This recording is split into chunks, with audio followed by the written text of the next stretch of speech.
News of the day. I don't know what kind of big news there really is. Shawn Rhoden, who was a Mr. Olympia winner a couple of years ago from Jamaica, died. I guess, like yesterday, died of a heart attack. So let me take a moment and just talk about that, because the truth about bodybuilding is that it is actually one of the most unhealthy sports that you can really get into. And this is not to say anything against Shawn Rhoden or anything like that, but there's no free ride. So it's very obvious when it comes to something like professional bodybuilding. It's chemical warfare, right? It's not just about like how you work out and the diet discipline, that's part of it, but the performance enhancing drugs are a very ingrained part of professional bodybuilding, at least that kind of professional bodybuilding, the IFBB pro circuit. And Shawn Rhoden was definitely one of the top guys, and he had done it for a really long time, which means that he was putting a lot of these performance enhancing substances into his body over a long period of time. And there's no free ride. There's going to be consequences to any kind of drug that you use or any kind of substance that you put in your body to have some sort of effect. Just like if you're getting medicine from a doctor, there's going to be effects, and then there's going to be maybe some side effects. So there's usually something that your doctor's going to make a decision usually when he prescribes you a drug that this is going to provide more benefit than cost.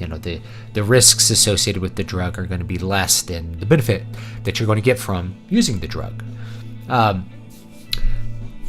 That's just kind of a real thing with me. Now, I made a video this week called Pushing Your Limits, and I mentioned like nootropics, and I mentioned steroids and things like that.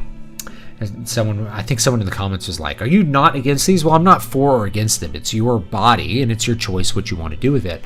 But my caution towards most people is there's no free ride.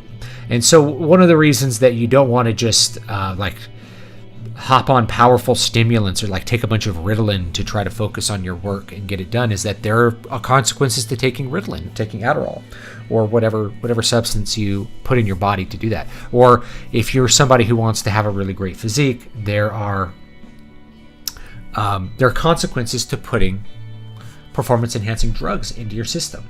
These are performance enhancing drugs in two directions. There's like a nootropic, I'm going to enhance my cognitive work, and then there's the physical. I'm going to enhance my ability to build a big physique. So there's consequences to whatever you use there. There's no free ride. So thinking that you're going to like blast huge amounts of gear for 20 years and not have any physical effects from that, maybe you won't. There probably will be some physical consequences. Shawn Rhoden unfortunately died of a heart attack, and some people are prone to that. So the filling your body with all those extra androgens can cause more heart problems, atherosclerosis and things like that, just kind of depending on your genetics. So there's a risk associated with going down that path. Of course, you had, who else died of a heart? We've had several bodybuilders die of heart attacks. Dallas Carver, who was young, he was in his 20s, and he died of basically of a heart attack. And of course, he might have died of, it's very unlikely he would have died of a heart attack in his 20s anyway. There was famous Z's, he died of like some sort of congenital heart problem he had. And then you had Rich Piana, who died I think at the same, Shawn Rhoden was only like 46. So Rich Piana was around the same age, 45, 46 when he died. And so he died of a heart problem. So obviously you can increase your risk of getting a heart attack by using these substances. And in my opinion, when it comes to putting substances in your body to try to enhance your performance, it's very dependent on like dose and time that you choose to use them.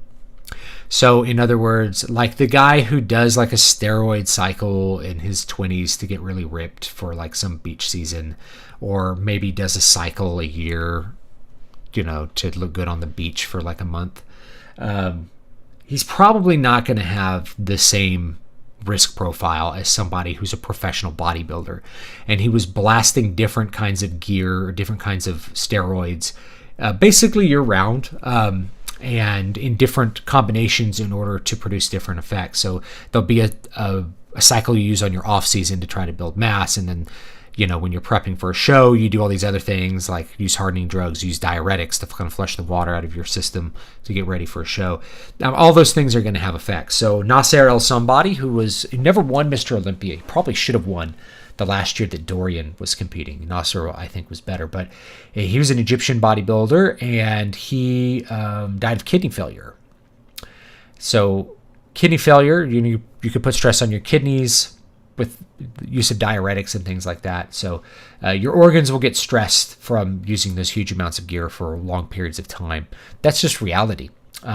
Now, this is not me saying anything bad against Shawn. It's just a reality that there's no free ride. There's going to be consequences to whatever thing you choose to do in your life. Or you can end up with like Big Ronnie Coleman. And I think it's on Netflix. There's a documentary called The King, and you can watch it. And Ronnie has had many health problems, not related to his steroid use in order to win 8 Mr. Olympias, but really related to how he lifted weights in order to build that physique. So he ended up with back problems, back injuries, has to walk with crutches. He can't physically get around the way he could when he was like a pro bodybuilder. Mountain Dog died of a heart attack. What's his? Oh my God, that's his YouTube channel. He was a YouTuber. He was a pro bodybuilder and a coach, and just a generally really loved guy. He had a heart attack last year in 2020, I think. And then they found out, I think he actually had a blood disorder. If I'm misremembering, sorry, it's called factor 5. It's called sticky blood. I have an uncle who has it. And if you're not aware of it, then this kind of thing can sneak up on you. And so that was a health problem that was really unrelated to his use of steroids or anything like that in order to compete. But regardless, maybe that enhanced his risk profile because he had that underlying condition and things like that. And you're not always going to know those things.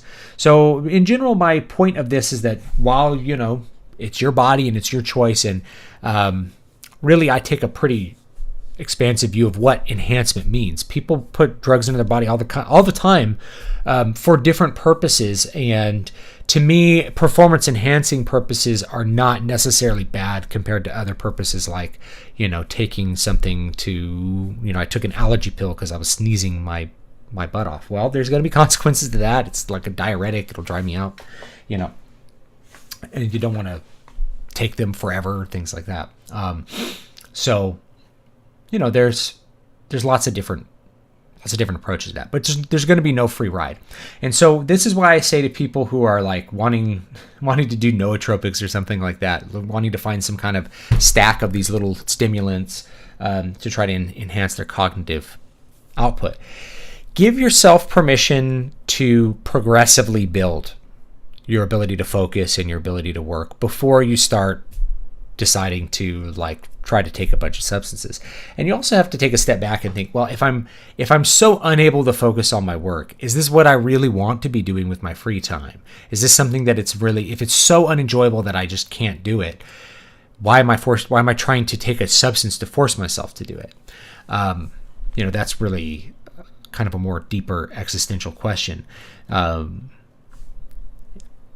I think that kind of thing exists on the physical side as well. There's people who hop on gear pretty early in their workout, in their, I don't know, I don't want to call it a career. They get into bodybuilding a little bit, and then they decide, well, all the guys who look great, they're on sauce. I'm gonna at least blast some tests. They can mess up their hormones, or they just don't get the most out of it because they haven't learned how to work out yet. They haven't given themselves the ability to reach something close to their actual potential without using enhancing substances to then know whether they want to cross that threshold or not. There's a pretty big YouTuber named Greg Doucette who was like a natural bodybuilder, and you can look at him as a natural, and he looks like a natural to me when you look at his natty pictures.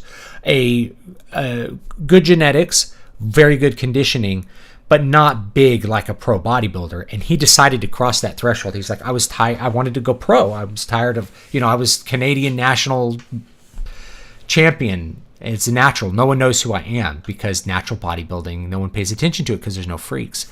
So he crossed that threshold and, used performance enhancing drugs. And he's been very honest about that.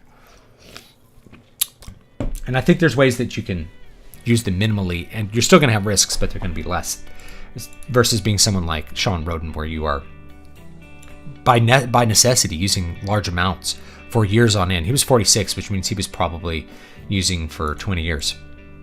That's a lot. That's a lot of stress to put on your body.